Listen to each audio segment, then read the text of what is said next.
Lepo pozdravljeni v novi epizodi podcasta Zadnji meter. Danes se mi je pridružil Aleš Vičič, psiholog. Najprej si bil športni psiholog, potem si prešel v poslovni svet in si danes kot poslovni psiholog.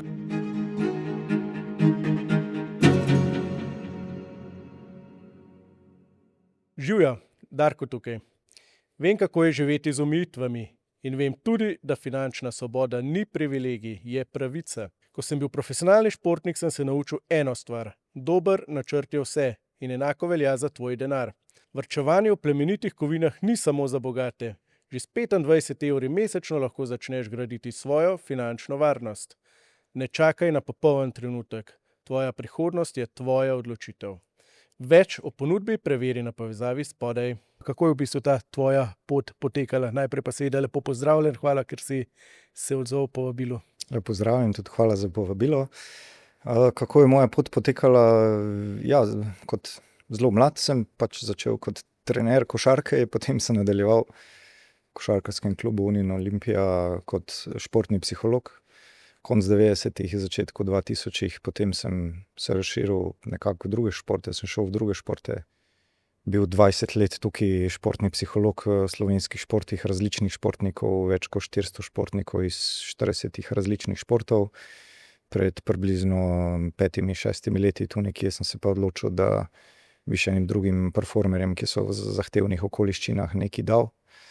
In sem se odločil zamenjati tiste, ki jim svetujem. Danes svetujem večinoma podjetnikom, ključnim kadrom v podjetjih. Super, hvala. V bistvu se velikokrat uporablja en tak izraz, zadnji meter. In kaj se v bistvu takrat dogaja v človeku? V bistvu psihološko, ne pa fizično.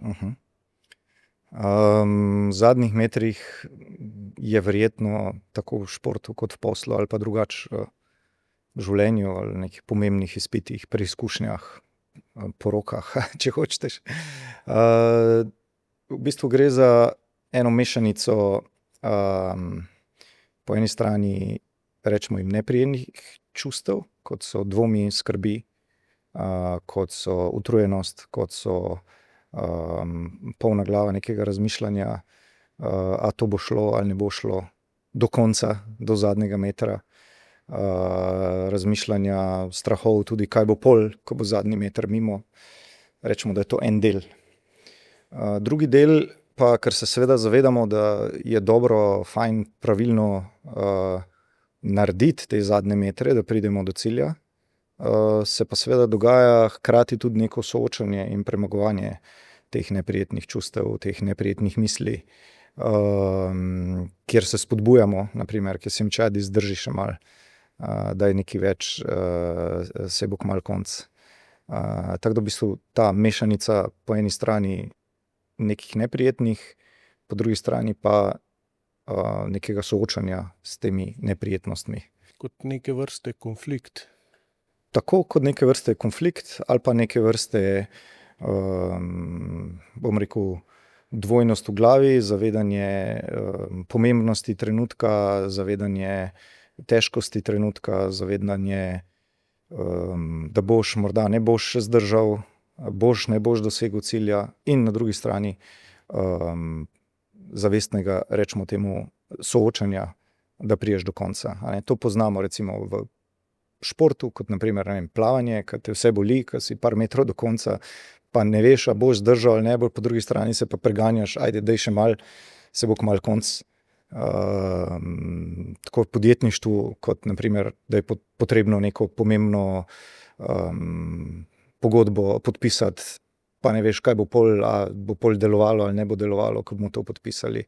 Pa seveda, ajde, daj, sej bomo pol reševali. Tako da to dvojno se dogaja na nek način. Zanimivo vprašanje mi je bilo vedno, to so se tudi z enim prejšnjim gostom pogovarjala, Ninom Bahtageljem, ki je rekel, a je vedno kje je tistih 49 metrov, če je samo zadnji meter pomemben, in zakaj se ravno tisti zaključni trenutki, tisti, kjer se odloča, ali bomo šli naprej, zmagali ali se zlomili. Pač prvo bi rekel, da je tudi prejšnjih 49 metrov pomembnih, a ne? Če govorimo o zaključnem metru nekega posla ali pa športa ali pa česarkoli pomembnega dogodka v življenju, je bilo zelo pomembno, kako smo sploh prišli do tam, da je zdaj zaključni meter pomemben.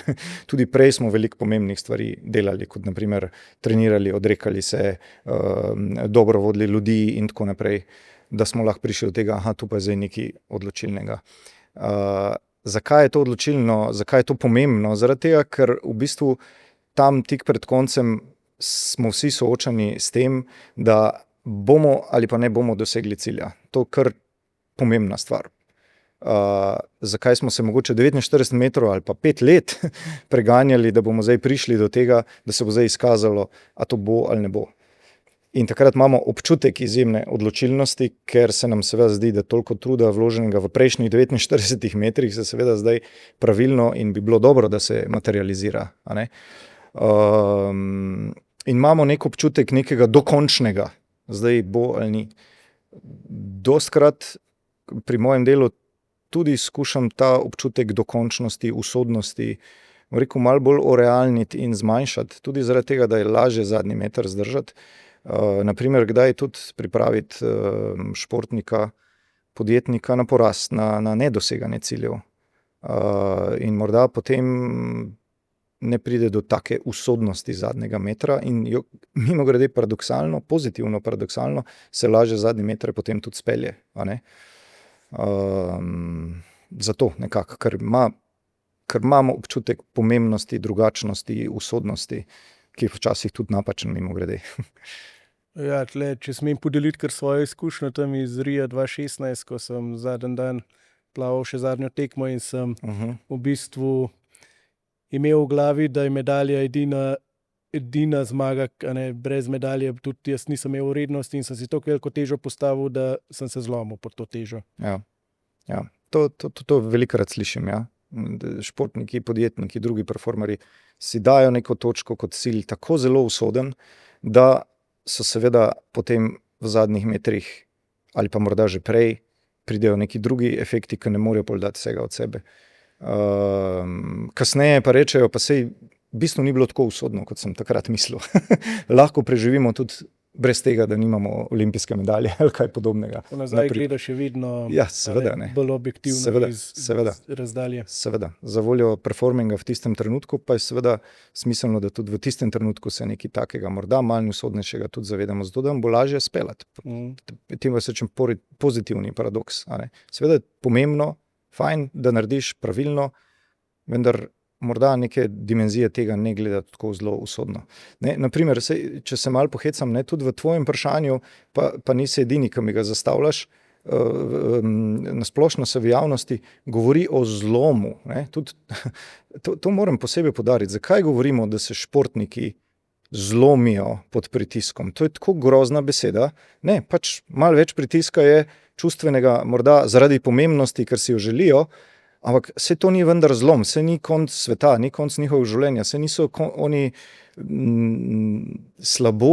tako slabo delovali, da je to usodno za njihovo življenje, ampak samo morda, tako kot praviš ti, za zadnji meter. To ni zares zlom, to je pregroba beseda na nek način. Ampak je pač neko drugačno čustveno, mentalno, psihično funkcioniranje, ki vpliva na naš performance in zato morda damo malo manj od sebe, kot smo sposobni. Ne pa, da se moramo pogovarjati o tako osobnih besedah, da se človek zlomi pod pritiskom. Niti približno ne. Vrhunski športniki, ki zmorejo marsikeri pritisk, kakšnega metra pa morda kdaj ne, ampak samo za 5% manj, kot so ga sposobni. Ne pa čist, da so se zlomili. Tudi treba malo videti, da ni to tako usodno. Neka dokončnost. Tako, neka dokončnost. In tudi potem se zdi, in tudi športniki, pa kdaj tudi drugi performerji pravijo, jaz pa zdaj sem takšen, ki se zlomim. Ne, niti približno ne. Ja. V bistvu iz tvojih izkušenj, kje so tiste največje podobnosti med športnikom in pa človekom v poslovnem svetu? Ena od najbolj ključnih podobnosti je temu, kar rečemo na polju motivacije. Gre za izjemno močno, veliko motivacijo, ambicioznost, izjemno močno željo po uspehu, absolutno. Hkrati, ki se pa kanalizira tudi v zelo ciljno usmerjenost vedenja, treninga, izvajanja določenih stvari na tekmovanjih ali v, bom rekel, poslovnih odločitvah in tako naprej. Izjemno ciljno usmerjenost, ker se ta, bom rekel, ta osebnostna lastnost potem kanalizira. Ostalo sem pa v izkušnjah videl raznolike, bom rekel, osebnostne lastnosti, ki so jih raznoliki imeli zelo raznolike. Ta pa je mogoče tista, ki na obeh poljih, bom rekel, predvsem pri vrhunskih športnikih, mora biti pravzaprav enovita skorajda pri vseh. Potem pa, če omenim, če gremo malo ven iz lastnosti, še eno stanje, ki sem ga vedno videl, torej bolj psihološko stanje, in to je soočanje tako s prijetnimi kot neprijetnimi emocijami. Večja razburkanost emocionalnih stanj, ravno zaradi tega, ker je tu visoka želja po uspehu, visoka zahtevnost, v kateri smo, visoka konkurenčnost, ki mi pravzaprav tudi daje izjemno močna čustva v smislu, neka anksioznost bo, ne bo, neko jezo, dajmo že, neko samozavest, ajde se znaš in tako naprej, tako da neko soočanje z močnejšimi na nek način emocionalnimi stanji, kot pa ljudje, ki niso v tako zahtevnih situacijah in nimajo tako močne želje po uspehu, tako bi rekel. Ko se človek postara ali pa ko postane starešina, ko je moder in ko gleda nazaj tiste mladce ali pa ko se borijo in na trepalnice mečejo za rezultate, ali pa tudi starejši športnik, recimo, ko gleda nazaj mlade, ko je mentor mladim, ki jih miri. V bistvu te izkušnje, ki jih je dobil skozi... To so pa izkušnje, kjer bi se lahko dotaknila, rečemo temu, nekega tretjega področja, našega psihološkega sveta. Če so prve neke trajne lastnosti, drugo neka stanja, tretje so neke vrste veščine, neke psihološke veščine, ki jih, tako kot si rekel, nek izkušenejši športnik za premagovanje ali zadnjih metrov, ali kritičnih trenutkov, ali izjemnega stresa, razburkanosti, emocij pridobi tekom let ali pa se jih nauči. Naprimer, odpornost na stres, soočanje s stresom, to je zagotovo ena od veščin, ki jih je potrebno tukaj znati. Držanje fokusa je zagotovo ena od veščin, ki jih je to treba znati. Premagovanje napora, izjemno pomembna veščina, ki jo je treba tukaj znati. In s to neko mirnostjo potem starejši morda to prenašajo in sam povejo, glej, umiri se, glej, fokusiraj se na to, glej, zdrži še malo, z neko tako mirnostjo, verjetno to razlagajo, vendar oni so, bom rekel, prešli kar veliko tega, da so se naučili, da je to pomembno v ključnih trenutkih, ko je pritisk velik.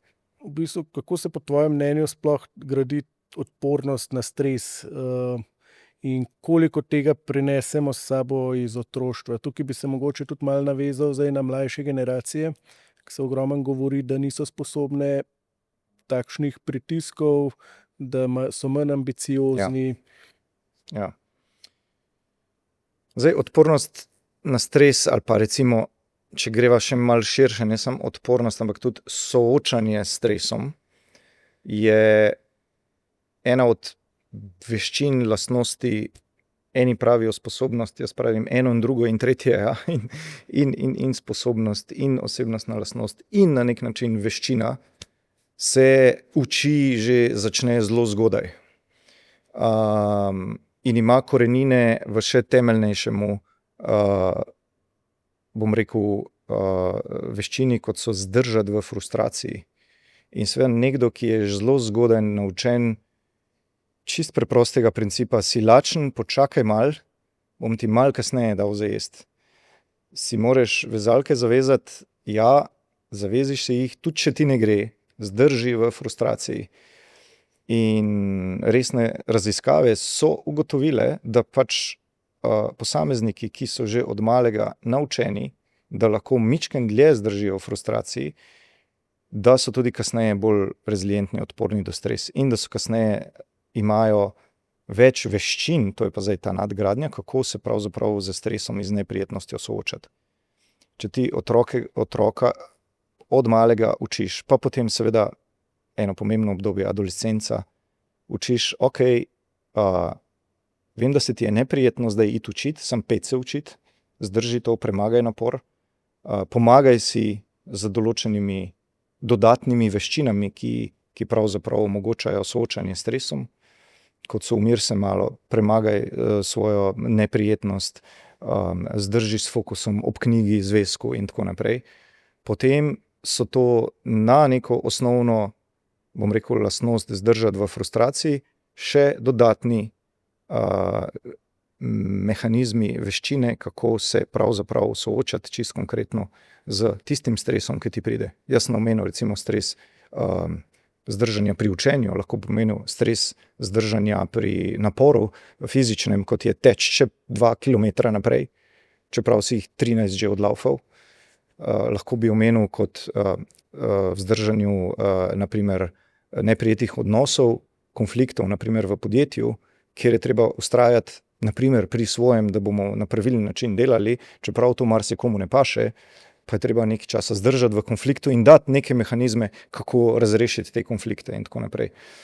Tako da absolutno je to ena od pomembnih stvari, ki se jih zgodaj začnemo učiti, nadaljujemo učiti, ja, bi pa omenil še nekak kontrapol temu, kar morda nasplošno naša kultura govori zadnja leta, in to je, da to ni okej, če si ti frustriran.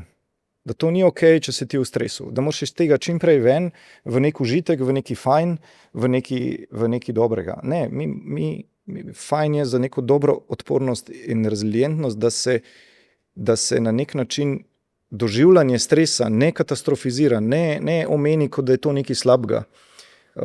In da se omeni, kot da je to nekaj dobrega za osebo, če bo znala zdržati nekaj časa in znala se naučiti marsikaterih mehanizmov, da se bo v tem stresu izborila na nekaj boljšega, da bo dosegla cilj in tako naprej. Tudi ta dimenzija je zelo pomembna, ne da se to negativizira, neki neprijetni občutki, ampak da se jih v bistvu pove realno, niso prijetni, ampak se je fajn naučiti, kako jih zdržati in premagati.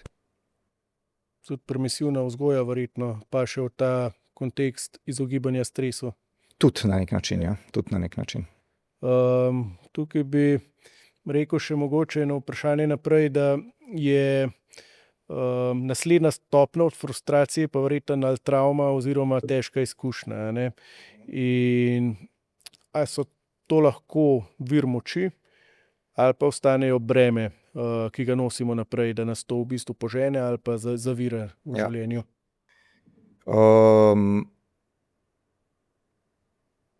To je tako bom rekel zelo eno vprašanje, ki ima zelo jasno križišče. Ja. Če je nekdo doživel zelo slabo izkušnjo, travmo, saj ni važno, ali v otroštvu, ali kasneje, ali kakorkoli. Ali so to manjše intenzitete travm, nek poraz, ali pa hujše intenzitete travm, ali pa recimo v poslovnem svetu, da je en trg čisto odpovedal, ali pa da je polovico zaposlenih šlo ali kakorkoli. Torej neke izjemno težke dogodke, ki so nas in malo presenetili in so bili izven naše moči. Kako to kasneje v življenju iti po eni poti, dajmo se iz tega nekaj naučiti, to je zdaj vir moje moči, kot si rekel, ali pa po drugi poti, ne, to je zdaj breme, s katerim se še vedno soočam, še vedno mislim na to, sem v strahu v zvezi s tem. Kaj so tu ključne razlike? Jaz vidim to, kar tudi v praksi jaz počnem z svojimi klienti, 3 ključne stvari. Ja. Prva se zgodi že v naravi in to je, kako sem jaz te težke trenutke dejansko premagal. Drugo, da razumem, kako sem jih premagal, s čim, z katerimi svojimi lastnimi viri. In da si to priznam pozitivno, jaz sem sam zmogel čez to, na ta način. In tretje je, a znam to težko traumatično izkušnjo prenesti tudi na druga področja in imam neke vrste transfer. Pa če dam konkreten primer, podjetniku se lahko zgodi, da se je, ne vem, en trg, na katerega so ful vlagali zadnje 2-3 leta, zaprl, da je prišel tam nov konkurent, ker mu je, bom rekel, pojedel ves trg. Kako smo to, to je prva točka, kako smo to rešili? A smo se usmerili na druge trge, ali smo se optimizirali, ali smo kakorkoli, bom rekel, drugače zapeljali zgodbo, spet pridobili trg nazaj in tako naprej. Torej pomeni prva stvar, ali smo to razrešili, to travmo, ta težek dogodek. Drugo, da razumemo, s katerimi lastnimi močmi smo pravzaprav šli čez to. Naprimer, smo bolj iznajdljivi, smo bolj prilagodljivi, se znamo prilagoditi, znali smo najti neke druge vire, v pametnem trenutku smo se umaknili in smo veliko razmislili strateško in tako naprej. Da se mi zavedamo teh stvari, s katerimi smo šli čez travmo in potem, tako sem rekel, tretja stvar, da to prenesemo na druge stvari, morda tudi manjše travme in tako naprej in rečemo, ok, tudi v drugih podobnih situacijah si lahko pomagamo z našimi močmi, tistimi, ki so iz nas izvirali. Če pa to nam je breme, potem pa v bistvu ne vidimo, kako smo rešili, morda se nismo niti dobro soočali, nismo niti reševali tega, pa če smo že reševali, ne vidimo in ne razumemo, kako smo travmo ali težke dogodke rešili. In tretja stvar, da je ne znamo prenesti na neke druge, ne razumemo, kako bi se to preneslo. Še eno mogoče dodatno vprašanje, kje je ta meja med travmo pa frustracijo oziroma a je to osebna interpretacija ali obstaja mogoče kakšna po stroki? Težko je reči. Travma je dogodek, ki se zgodi. Lahko je zelo težek, malo težek, srednje težek. Od hudih travm, ki so zlorabe v otroštvu in tako naprej, do manjših travm, ki sem rekel, ok, nek poraz enemu športniku v enem od 100 tekem, ki jih ima. Kako si bomo mi interpretirali ta dogodek, je izjemno pomembno, v katero kategorijo tu mi nekako podzavestno to uvrščamo. Ali je to bila začasna frustracija, ki sem jaz šel mimo, sem jo drugače razumel, rekel, ok, naprimer, moja interpretacija se zgodi, nisem jaz nič kriv za to, jaz bom šel zmogel čez to, bom drugače razmišljal, bom dal neke nove skillse, se bom preusmeril nekam drugam. Ali rečemo, ne, to je pa tako grozen dogodek v mojem življenju, da jaz zdaj ne morem več normalno živeti od te točke naprej, ne morem se preusmeriti na druge stvari, ne morem tega pozabiti, bla, bla, bla. Torej, te naše notranje interpretacije, ki jih dajemo temu dogodku, ki se je pač zgodil in na nekega nimamo več vpliva. Ampak potem imamo pa velik vpliv na to, kako se mi razlagamo, kaj je to bilo, zakaj je to bilo, kako težko je to bilo, kako ne morem ali zmorem drugače v življenju zaradi tega. Tu so pa ogromne razlike med posamezniki. Jaz bi tle mogoče na svojo izkušnjo navezal, prej sem omenil Rio, se pravi tisto 4. mesto, kjer sem zavedno se zavedal, je bila pač to, rečemo temu, travma zame, ker sem veliko težo postavljal na to. Tako. Na drugi strani pa ta zapuščenost ob rojstvu, ki je od zadaj neka nemoč, kjer pa ne moreš na nič vplivati. Takrat sem jaz imel možnost vplivati, takrat pa nisem imel. In kako se pa recimo take travme zdrav, tiste, ki so nezavedne, ki v bistvu obstajajo, pa se jih niti ne zavedaš, ampak ti samo neke blokade, ki te dol vlečejo, ampak veš, da te pa ne veš kaj. Ja. Iz današnjih dogodkov je treba ozavestiti, da so tam vzroki bili. Torej, od neke vrste ozaveščanja, razumevanja. Danes ne morem tega in tega narediti, zato ker sem takrat bil poražen in se recimo, danes bojim, da če bom dal, naprimer, pri športu je to zelo, zelo pogosto. Imel sem eno tekmo, ki je bila izjemno pomembna, dal sem vse od sebe, maksimum, naredil vse pravilno, vse tako, kot je treba, pa še vseeno sem bil poražen, ker so bili 3 boljši. In zdaj imam nov dogodek, kako do tega priti, imam nov dogodek, ki ga me je mičken strah, ki ima malo večjo anksioznost, kot ponavadi, in probamo razumeti pri našem delu, pri našem svetovanju, zakaj je zdaj večja anksioznost, kako je povezana, z neko interpretacijo, z neko razlago, prepričanjem, ki je šla, če bom zdaj dal ponovno vse od sebe in ponovno ne bo doseženega cilja, ne bom dosegel cilj, bom se isto slabo počutil kot takrat. In to prepričanje je treba razumeti in seveda razvezati to prepričanje. Povezano je s travmatičnim dogodkom, lahko pa imam drugačno prepričanje danes. Ne, še vseeno bom dal vse od sebe, pripravljen bom na to, da je možno, da se zgodi, da bom zmagal ali pa da bom poražen. Kljub temu, da bom vse od sebe, jaz bom ponosen na to, da sem dal vse od sebe, kljub tej težkosti, da nekaj pa ni v moji moči. Isto tako kot zapustitev v otroštvu tudi ni bila v moji moči. Ampak ni nujno, da jaz neka prepričanja, ki se od tam vlečejo, še vedno imam. Da sem jaz, nevreden ali kakorkoli. Ta prepričanja pa lahko spremenim. Tako da, poenostavljen odgovor na tvoje vprašanje je, treba je ozavestiti iz današnjih dogodkov, katera čustva, katere ovire mi danes to daje, kar se je zgodilo v preteklosti, in ozavestiti, katera prepričanja so s tem povezana, prepričanja se pa da spremeniti, dogodke pa ne, ker so že bili. Tako je. V bistvu si že delno odgovoril na naslednje vprašanje. Danes se pač veliko govori o spreminjanju vzorcev in kaj je ta meja med realnostjo pa iluzijo? Tako, predvsem v, rečemo temu, popularni in zelo strženi psihologiji se veliko govori in piše o tem, kako si moraš ponavljati določene stvari, kako moraš drugače pogledati, kako si moraš dajati afirmacije, kako moraš drugače pogledati na stvar in tako naprej. To delno deluje zaradi tega, ker je ena stvar,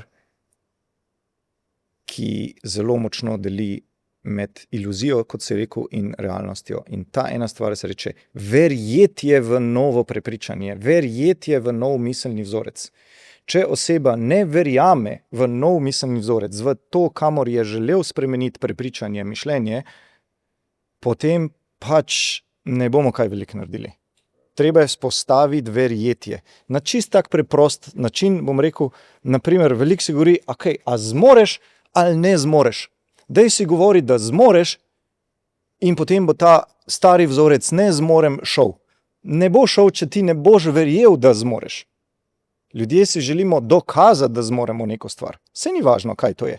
Narediti izpit. Če sem 3 padel, valjda imam jaz že spostavljeno prepričanje, jaz ne zmorem tega izpita narediti. Zatem, da sem jaz samo ponavljal, pa govoril neke lažna upanja, da jaz zmorem, ne bom zares verjel v to.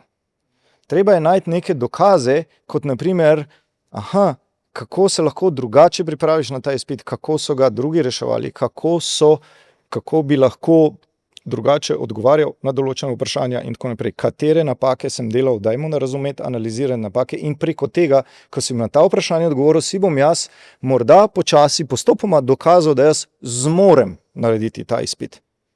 In to verjetje je ključen pojem med iluzijo spreminjanja mišljenja zares ali pa realnega spreminjanja mišljenja. Neka praksa, da v bistvu ni samo v teoriji, ampak... Seveda, in da greš konkretno pogledati, kaj ti zmoreš in kaj ti ne zmoreš po delčkih. Ali pa recimo eno drugo mišljenje, ki je dost v športu in tudi v poslu, naprimer zelo pogosto. Imaš po eni strani dimenzijo, nič se nam ne bo zgodilo, nič hudega ne bo. V košarki, ne, sej nasprotnik ne bo povedal 15 pik, pa bomo mi izgubljali v drugem polčasu 15 pik. Nič ni treba tremu verjeti, pa na drugi strani, kaj je tu realno? Realno je, nasprotnik je dober, lahko se to zgodi, kakšne rešitve imam, da bom to preprečil, ali pa kakšne rešitve imam, da če bojo vodili 15 pik, kako bomo to reševali. To je pa nekaj, kar lahko verjamemo. Težko pa se prepričamo kar naslepo, da noben nasprotnik, ki je približno isto kakovostno od nas ne bo povedal za 15 točk. Ja, valjda, to se lahko zgodi. In potem se težko prepričamo v nekaj, kar je po neki strani pač verjetno, ne? To je zanimiv primer slovenske košarkarske reprezentance na tistem evropskem prvenstvu ali na Poljskem, ko so proti Poljski v prvem polčasu izgubljali za nekako 20 pik. na koncu v tretji četrtini skoraj ujeli, sicer na koncu izgubili, ampak dejansko v tisti četrtini pokazali čist drugo igro, ne, in kje je ta preskok. Ja. Pač preskok je v tem, da se začnem spraševati v tem verjetju miselnih vzorcev, kaj lahko tukaj in zdaj naredim drugače. In to je to, kar zmorem. A lahko si boljš podajamo, a lahko boljše blokade postavljamo, a lahko bolj fokusirano mečemo na koš, a lahko bolj disciplinirano igramo, da bomo prišli bliže. Ne pa, bomo mi zdaj zmagali in general ali ne bomo. Pač pred nekih nasprotnikih, ki so enako kakovostni, je lahko to 50-50 in lahko preveč posplošen vzorec, katerega ne moramo zares verjeti v nekem trenutku. Ker vemo, da je tudi druga resnica, razumeš? V bistvu si kar malo odgovoril že na naslednje vprašanje. Kako ti razumeš to osebnostno spremembo? Kaj se lahko res spremeni in kaj moramo prej sprejeti pri sebi? Sem malo s teorijo pomagal, se ljudje laiki velikokrat sprašujemo, a se jaz lahko spremenim ali se ne morem spremeniti kot oseba. Na nekih dimenzijah ja, na nekih ne. Treba je malo videti neke osebnostne lastnosti. So relativno močne, čvrste, relativno že z genetiko dane ali pa zelo zgodno vzgojo in jih je izjemno težko spreminjati. Najbolj tipični primer, na katere pozabljamo, pa sploh ne vidimo kot laiki, da so osebnostne lastnosti, so na primer naše mentalne sposobnosti. Tako kot imamo fizične sposobnosti, na primer, koliko sem velik, pa koliko je možnosti, da jaz dobim neke močne ali pa hitre mišice, je seveda genetsko zelo močno determinirano. Z veliko treninga bomo lahko malo spremenili, ker so neke fizične lastnosti izjemno močno determinirane. Tako je tudi z psihičnimi lastnostmi. Imamo določene mentalne sposobnosti, imamo določene lastnosti temperamenta, kako recimo čustveno reagiramo, hitro, počasi in tako naprej. To je relativno močno genetsko ali zgodno pogojeno in tiste bomo zelo težko spreminjali. Imamo pa druge vrste lastnosti, kjer so pa lažje spremenljive. Naprimer, lastnosti motivacijske lastnosti, kaj te danes zanima, kaj si danes tvoj interes, ni nujno, da bo čez 2, 3, 4 leta. Socialne lastnosti, naprimer, kako danes funkcioniraš v družbi, lahko to spremeniš. Delovne lastnosti, kako danes ustvarjaš neko delo, na kak način imaš neke navade in tako naprej, je lahko čez neki drugače. To so bolj plastične osebnostne lastnosti, sploh če o njih razmišljamo, da ni nujno, vedno ko rečemo osebnostna lastnost, vedno rečemo, takšen sem. Sploh če o njih razmišljamo drugače, rečem, ne, to so moja prepričanja, to so moji trenutni vedenjski vzorci, ki jih pa lahko spremeniš. Osebnostna lastnost je vseeno sestavljena iz nekih vedenjskih vzorcev in iz nekih prepričanj, miselnih vzorcev, ki so tukaj v ozadju. In te se pa da bolj plastično spreminjati. Naprimer, omenil sem, ali pa recimo še eno področje, ki je zelo plastično in se da spreminjati, naprimer samopodoba. Sej tako kot danes jaz mislim o sebi, lahko to spremenim, čez 2 leti lahko o sebi drugače razmišljam. Kako danes do sebe delujem, s katerimi vedenjskimi vzorci, lahko čez nekaj časa drugače. Saj vsi vemo nazaj, da smo o sebi pred 15 leti drugače razmišljali kot danes. To pomeni, to je neka lastnost, ki se jo da spreminjati. Ja, treba pa biti realen, določene psihološke lastnosti se pa zelo, zelo težko. Ta zmožnost samozavedanja, recimo, da se moraš izboljševati, imamo ta ekstremna stanja, kot je narcisistična motnja ali pa psihopat, ti so res ekstremi. Ta zmožnost dojemanja, ker marsikdo želi delati na sebi, ker se ne čuti zadostnega. Vedno ima občutek te manj vrednosti, da ni dovolj dober in da mora zato se izboljševati. Na drugi strani imaš pa drugi ekstrem, ki nekdo misli, da se ne rabi, ker je predober za že obstoječe stanje. Mal bi obrusil neke tvoje besede, morda, ja. Ni treba, da imamo za vse lastne lastnosti, psihološke ali svoje poglede, pogled, da se moramo spreminjati. Veliko je dela na zavedanju, a se želimo ali ne želimo, a ima to kakšen pomen ali nima pomemben pomen v svojem življenju, našem življenju, a ne? To je ena stvar, ki bi jo malo umilil. Lahko rečem, želim se spremeniti, ne pa moram se spremeniti. Drugo, kar bi malo umilil, ja, imamo en ekstrem, občutek ne dovolj dobrosti in potem se moram spreminjati. Ni nujno. Lahko delam na spreminjanju tega občutka ne dovolj dobrosti. Zakaj pa v neko službo, ki hodim, zakaj v neko malo podjetje, ki ga imam, zakaj v nekem solidnem, čist dobrem nivoju športa, ki se ga ukvarjam, na državnem nivoju morda, ne blazne slave in ne vem kaj, zakaj to ne bi bilo dovolj dobro, zato da bi se jaz sam pri sebi dobro počutil. Tako da je treba dosti zavestno premisliti, kdaj gremo s tistim pritiskom na sebe, jaz se moram spreminjati, ali lahko rečem, jaz še želim spreminjati, ali pa lahko rečem, ne, jaz lahko spremenim občutek dovolj dobrosti in rečem, meni se ni treba spreminjati takšen, kot sem okej. Obstaja primer v praksi, da nekdo, ki je spustil ta svoja... Ena prejšnja gostja je zelo dobro govorila o Gaborju Mateju, ki on zelo poudarja to, ko se že reče, čustvovanje do samega sebe oziroma nežen odnos do samega sebe. Ne, da moraš, ampak želiš, ali pa da tudi, če narediš napako, jo pač narediš, ampak da to ni tisti dokončen zlom. Tako je. Ampak obstaja kakšen primer, mogoče v praksi, ki si delal, da nekdo, ko je spustil ta, da se ni več zlomil, da je potem kar naenkrat odskočil naprej. 1000 njih, če hočeš. Ja.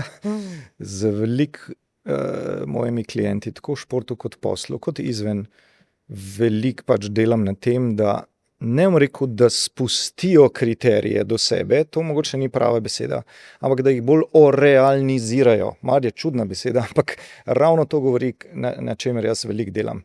To je, če imaš ti kriterij do sebe, jaz nisem dovolj dober zaradi tega, ker non-stop ne zmagujem. Ali pa jaz nisem dovolj dober zaradi tega, ker non-stop ne izkažem svojega maksimuma. To so nemogoče stvari pravzaprav.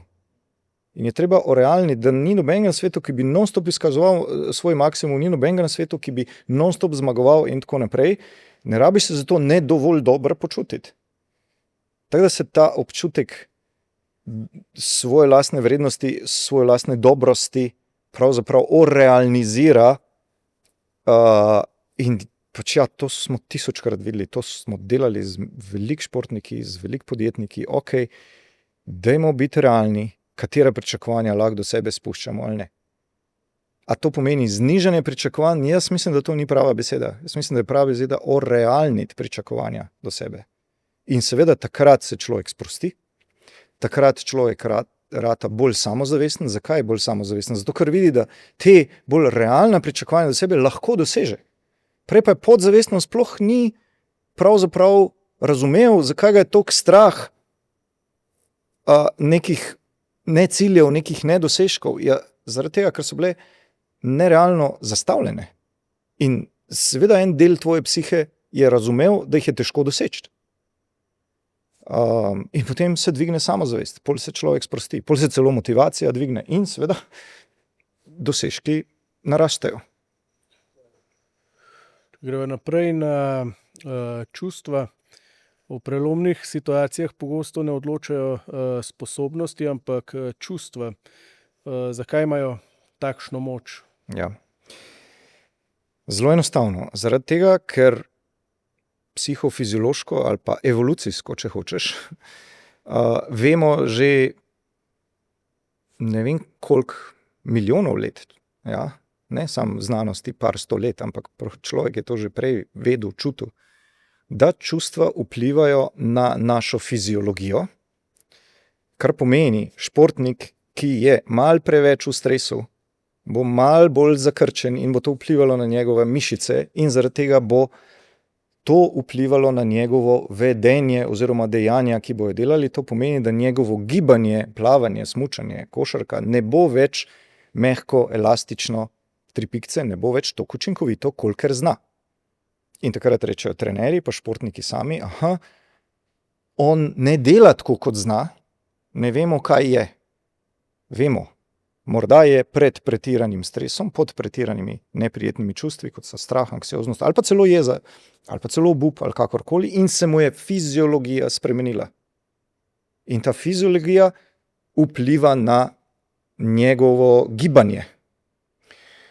Podoben efekt in seveda zato pač imajo takšno moč. Podoben efekt je recimo v podjetništvu ali pa v drugih, rečemo jim bolj kognitivnih dejavnostih, kjer naše kognicije, naše mentalno stanje odloča o tem, a bomo mi boljše ali slabše performirali, dosegli ali ne dosegli neki cilj. Ugotovili smo že dolga leta nazaj, da čustva vplivajo tudi na kognitivno-mentalno funkcioniranje. Vsi poznamo fenomen, da če sem malo bolj prestrašen, se lahko malo počasneje odločam ali pa malo bolj previdno odločam. Da ne rečem, da to vpliva, da se lahko ne odločam in zavlačujem za odločitvijo. In tako neodločanje, zavlačevanje, počasnejše odločanje lahko v poslovnem svetu kdaj deluje napačno. Ali pa če sem jezen, se lahko hitreje odločam, morda prehitro odločam, brez pravega premisleka. In tudi to vpliva na morda neke pomembne poslovne odločitve, ki so potem, vidimo, napačne.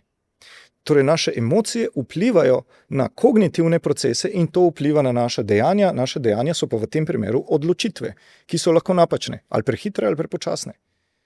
Zato imajo emocije takšno moč. Pa še eno stvar bi poudaril, takšno moč imajo tudi zaradi tega, ker vse to, kar sem zdaj govoril, v bistvu ne opazimo. V bistvu ne opazimo, da se mi prehitro ali prepočasi odločamo. Športnik ne opazi, da zdaj preveč zakrčeno ali pa morda preveč sproščeno vozi ali pa se giblje. In ker tega ne opazimo, pol ne gremo to oprijeti in spreminjati. To je pa še dodatna stvar, zakaj imajo emocije takšno moč. Večinoma se to v manjši intenziteti dogaja. Večina ljudi reče, ja, sej, če sem močno razburjen, jaz vem, da nisem pravi. Pa če me je močno strah, pa če sem močno jezen, jaz vem, da nisem pravi. Ampak kaj pa, če je to manjša intenziteta? Ja, v bistvu, enkrat si v tvojem TEDx govoril o negativnih čustvih, ki so lahko pozitivne. Ne? In kako lahko vsa ta res močna, intenzivna čustva, kot sta jeza ali strah, v bistvu, da jih usmeriš v to, da te potegnejo gor in ne dol. Prvič bi poudaril, da jim ne bi smeli reči negativna čustva. Zakaj? Zato, ker ko rečemo negativna čustva, mislimo, da so to slaba čustva. Jeza, strah, obup, razočaranje, žalost, to niso slaba čustva, to niso negativna čustva, to so neprijetna čustva. Na drugi strani seveda tudi euforičnost, veselje, uživanje, zadovoljstvo so prijetna čustva, kdaj pa niso tako zelo dobra čustva, kot mislimo. Zato ta terminologija negativna, pozitivna mi tu zelo ni všeč.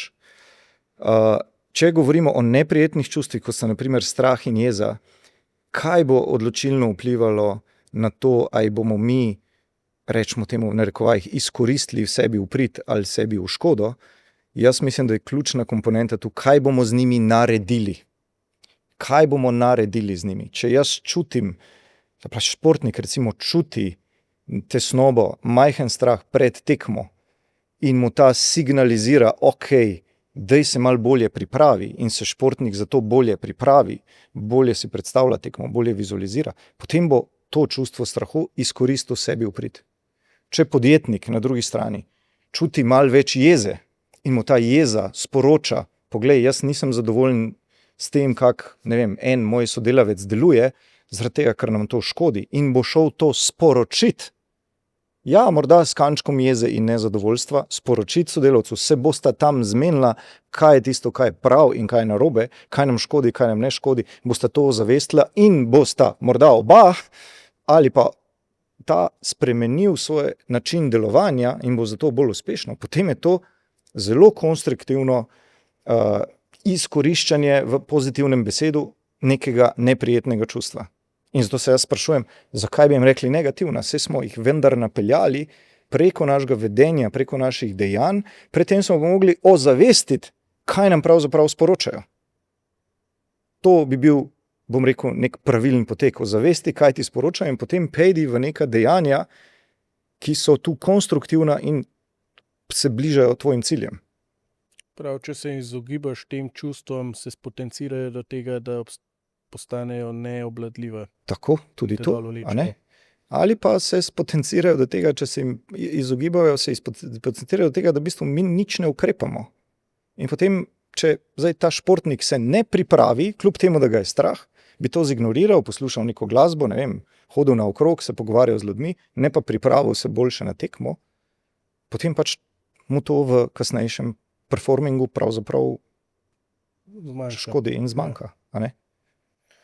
Tukaj je pa pomemben, da vodje recimo v poslovnem okolju ali pa trenerji v športnem okolju razumejo psihološko ozadje ljudi, ki jih vodijo, pa ne samo rezultate. Dostikrat se vidi, da vodje mogoče ali pa trenerji samo rezultat sledijo, ne pa in potem ljudje v ekipah ne dosegajo tistih ciljev, ki bi jih bili zmožni. Ja. Seveda izjemno pomembno iz tistega razloga, ki sem ga recimo prej pri čustvih omenil. A ne? Če čustva vplivajo na našo fiziologijo in na naša dejanja, če čustva vplivajo na naše kognitivne procese in na naša dejanja, potem je seveda to eden izmed pomembnih faktorjev, kako bomo prišli do ciljev, ker do ciljev pridemo samo z dejanji. In zdaj vodje in trenerji imajo pač to možnost, da lahko samo vplivajo na svoje ali zaposlene, ali to športnike. Oni so pa tisti, ki izvajajo dejanja, da pridejo do ciljev. In seveda, če se ti ne zavedaš, da je neka psihologija v ozadju, ali pa neka osebnostna lastnost, ali pa neko čustvo, ali pa neko prepričanje, kjerkoli del naše psihologije vpliva na njegova dejanja, če se tega ne zavedaš, pol pač boš probal nekako vplivati, pa boš ta, bom rekel, močen vpliv kar odrezal. Jaz mislim pač, da ne boš dovolj dobro uspešen. A ne? In ja, ravno zaradi tega, ker imajo naša psihološka stanja, naša prepričanja, naše psihološke lastnosti, naša čustva, naši motivi, seveda vplivajo na naše dejanja in prek tega dosegamo cilje. In zato seveda se morajo tudi vodje in trenerji tega zavedati. Ker vodje in trenerji pa vplivajo na to, kaj bi naj mi naredili, da bomo skupaj dosegli cilje. A ne? Če dam praktični primer, seveda ne, v nekem podjetju pač vodja želi usmerjati, ne vem, skupino posameznikov, da bo, ti naredi to, ti naredi to, ti naredi to, potem bomo lepo prišli do skupnega cilja, en za drugim, na tak pa na tak način. Če ta vodja nima v ozadju zavedanja, on lahko drugače razmišlja, pa reče, ne, meni pa to ni pomembno, drugi je lahko preveč v stresu, pa bo delal nekaj čist drugega, en tretji je pa lahko slabo motiviran, pa bo delal prepočasi. Kako bomo mi zdaj to skombinirali, eno fajn celoto? In je seveda potrebno te psihološke faktorje upoštevati, zato da pridemo do nekega smiselnega, dobrega vplivanja, ker vodje in trenerji se pa želijo naučiti dobrega vplivanja na posameznike, ker je to pravzaprav edini mehanizem, ki ga imajo. Sami ne morejo narediti. Trener se ne more preobleči in iti na teren in reči, zdaj bom jaz podajal žoge. Ampak se mora naučiti dobrega vplivanja. In če poznaš dobro duševnost, dobre mehanizme neke psihologije v ozadju, potem lahko bolje vplivaš, pozitivno vplivaš, rečemo temu, na ljudi, da bojo preko svojih dejanj dosegali ciljev. In če gre še malo odgovornosti, kje je pa meja med odgovornostjo posameznika in vplivom sistema, v katerem deluje?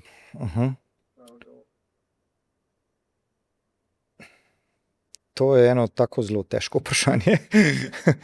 Morda bolj sociološko-filozofskega tipa, ali pa družbenega, kot pa psihološkega. Ne? Po eni strani, naprimer šolski sistem, zdravstveni sistem, politični sistem, ki ga imamo, bom rekel, verjetno more postavljati neke pogoje, neke okoliščine, da lahko ljudje potem za svojo lastno odgovornostjo dosegamo cilje ali pa prispevamo družbi ali pa izpolnimo svoj potencial. In zdaj, seveda, če sistemi ne omogočajo tega, potem posameznik z visoko odgovornostjo do tega, da se bo spremenil, da se bo izšolal. Naprimer, če dam primer, šolanje v Afriki je verjetno manj kakovostno, pa slabše sistematizirano kot pri nas. Nekdo, ki ima izjemno visoko odgovornost, bo se težko prebil na približno isti nivoje kot pri nas. Ali pa nivoji treninga recimo ti si bil sam v športu, pa si vedel, da tvoji konkurenti imajo sistem, ki omogoča boljši trening, ima boljšo opremo, ima boljše pogoje dela, ima boljše trenerje in tako dalje in tako naprej. Nekdo, ki popolnoma prevzema odgovornost in bi rad v nekem sistemu, ki omogoča manj, bo se težko prebil na vrhunske nivoje. Tako žal je po eni strani. Jaz sem imel veliko, ne vem, bom rekel, ja, psiholoških, bom rekel, težko so določeni športniki prešli čez to, da imajo slabše pogoje, čeprav so bili zelo odgovorni in so rekli, glej, jaz naredim vse na treningu, vse, ampak on ima boljše pogoje, on ima boljšo opremo, valjda me potem premaga. Tako da neka brezmejnost prevzemati odgovornost za sebe ne more biti, ker sistem je zares močen faktor tukaj. Po drugi strani pa seveda, če imamo sisteme slabše, ne moramo čist brezpomočno reči, ok, sistem je za vse odgovoren. Jaz nimam pogojev dobrih za treningu, jaz nimam dobrega šolstva, jaz nimam dobrega zdravstva, ne vem kva, jaz ne morem nič. Seveda še vedno lahko naredimo marsikaj, ampak predvsem recimo v podjetništvu ali v športu, kjer je huda konkurenca, ki ima boljše pogoje, je pa seveda težko vse z lastno odgovornostjo naredim. Meni podjetniki rečejo, jaz se lahko raztrgam na vse možne načine, ampak če bo eno podjetje imelo isti produkt kot jaz, pa bo imelo 2 milijona evrov vložka, jaz ga pa nimam nič, ker delam vse na svojem, valjda bo v prednosti. Tu moramo biti realni. In ne, tudi če bo podjetnik zelo odgovoren, prevzemal, glej, jaz lahko naredim točno to, vem, kaj lahko naredim in bom tudi to naredil, prevzemam odgovornost za svoje napake, bo težko premagal unga, ki ima z lahkoto 2 milijona ali pa še več vložka v isti produkt.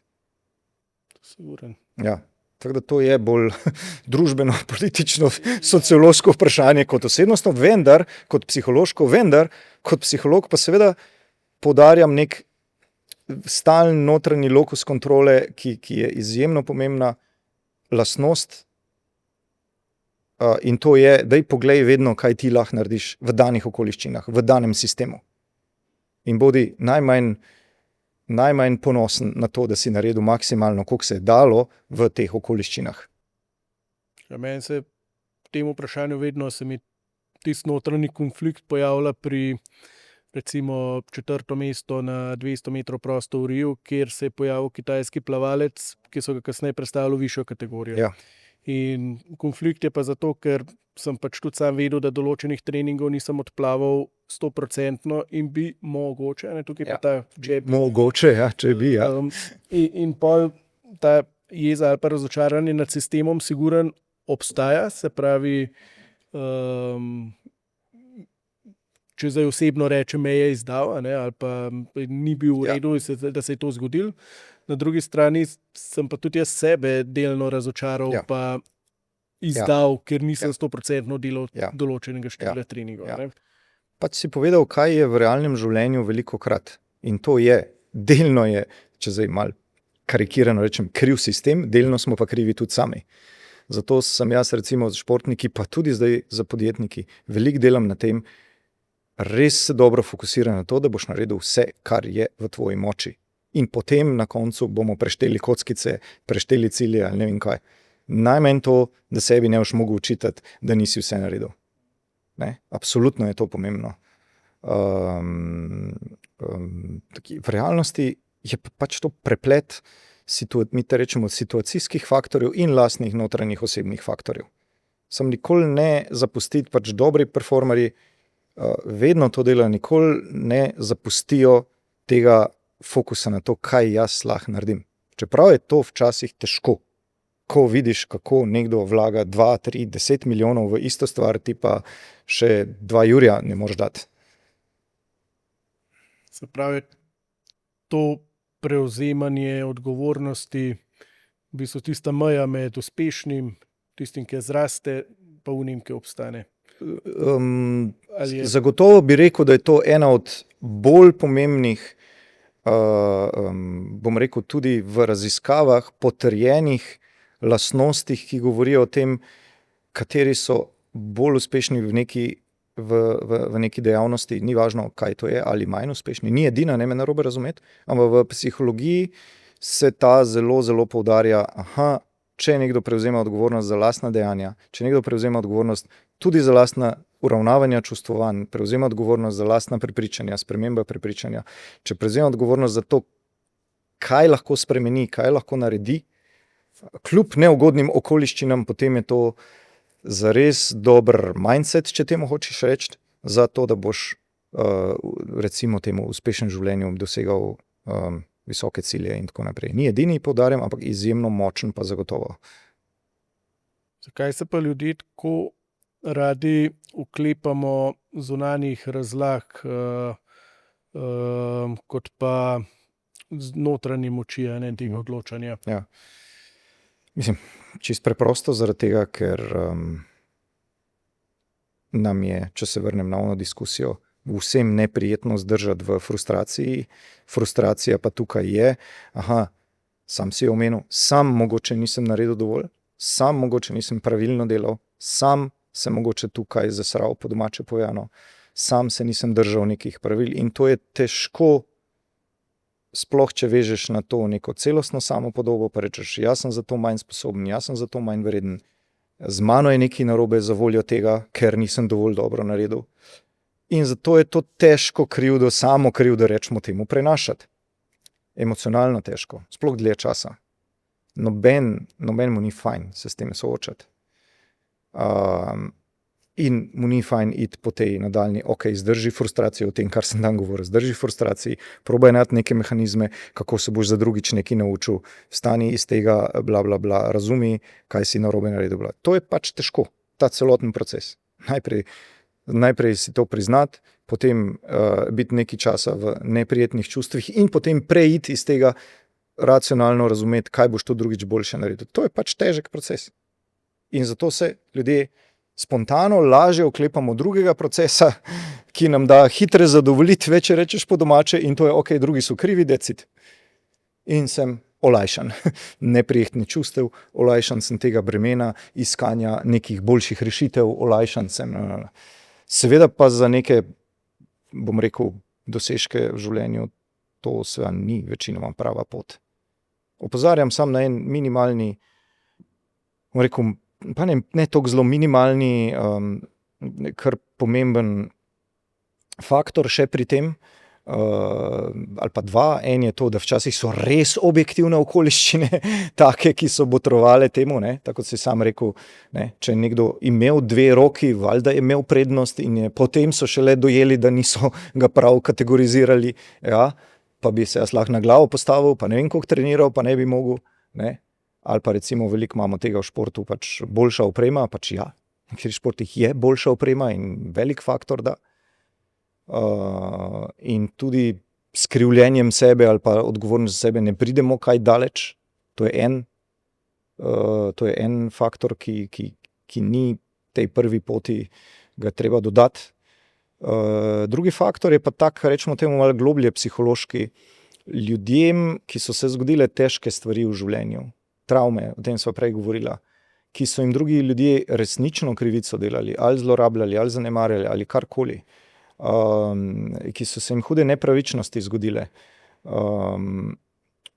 Te ljudje, seveda, jim je pa iz drugega emocionalnega vidika težko prevzemati odgovornost nase, zato ker so objektivno videli krivdo drugje in rečejo, drugi morajo popraviti krivice, potem bom se pa jaz spremenil.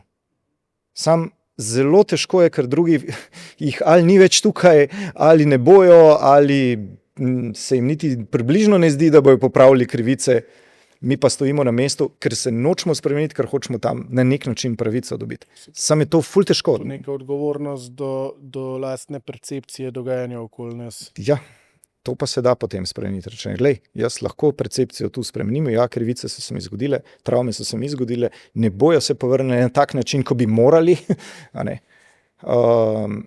Ampak jaz vseeno bom šel s svojim življenjem naprej, pa bom vseeno drugače funkcioniral in prevzemal odgovornost, naprimer za svoja čustvena stanja, naprimer za svoje delovanja vnaprej, kljub temu, da ta neka travma ali pa neprivica še vedno deluje na mene. Pa so jo drugi povzročili objektivno. A ne? Super. Hvala ti za tvoj čas. Hvala za povabilo. in da so res šla kar globoko. No. Ja. Tako da res hvala. Drage gledalke, gledalci, hvala, da ste bili z nami. In seveda, če vam je bila epizoda všeč, šerajte, lajkajte, komentirajte, priporočite naprej, bomo veseli vse podpore. Hvala. Ljudje me vedno sprašujejo, kako si dosegal svoje cilje. In odgovor je zelo preprost. Dovolj znanja in dela. Ne potrebuješ licence, ne potrebuješ milijonov, potrebuješ samo znanje in pogum, da začneš. In kot svetovalec za plemenite kovine si gradiš svoj posel. Ustvarjaš aktivni prihodek, ko svetuješ, pasivni prihodek pa, ko tvoja mreža raste. Jaz sem se iz bazena preusmeril v podjetništvo in ti lahko narediš isto. Vprašanje ni nikoli, ali zmorem, ampak kdaj začnem. Več o ponudbi pa preveri na povezavi spodaj.